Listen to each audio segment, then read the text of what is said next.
Pag malakas ang vibrate ng inyong makina, pwede nyo i-check dyan yung support ng makina. Normally, it consists of rubber and metal.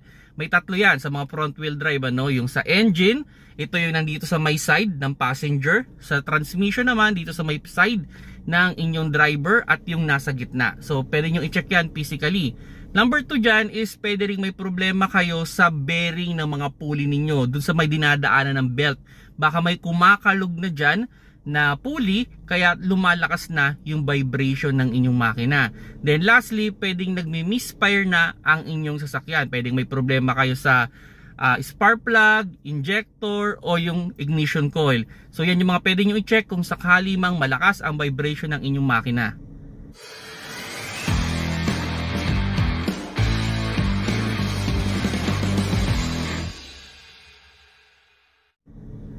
Hello mga paps, I'm Kuya Shane at may na-receive lang akong question at yun nga daw, malakas daw yung vibrate ng kanyang makina at humihingi siya sa atin ng advice kung ano daw ba yung mga pwede nyong i-check.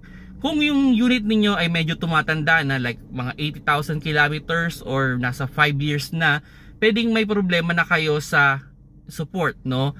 Yung support niyan pwedeng lumalambot na, pwedeng tumitigas yung rubber or pwedeng napunit. Kaya lumalakas yung vibration. Isa sa mga indication dyan, pag sakaling sa engine support, pag malakas ang vibrate sa side ng passenger, pwedeng engine support yan. Kung sa transmission naman, sa mga naka-automatic, pag nilagay mo sa park, mahina yung vibrate. Then pag nilagay mo siya sa reverse, malakas yung vibrate.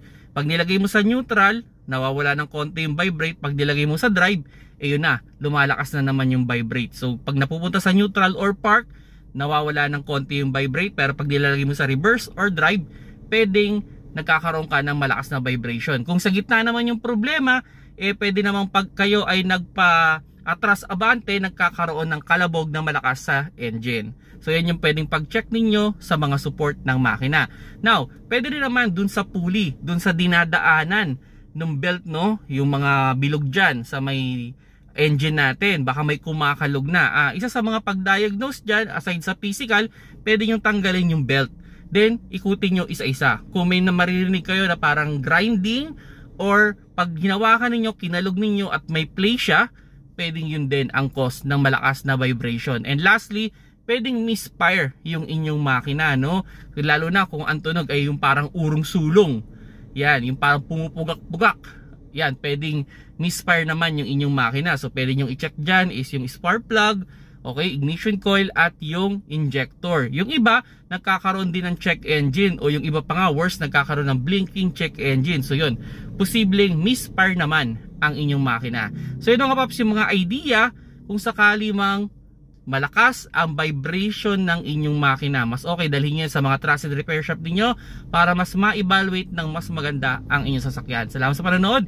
Keep safe mga paps.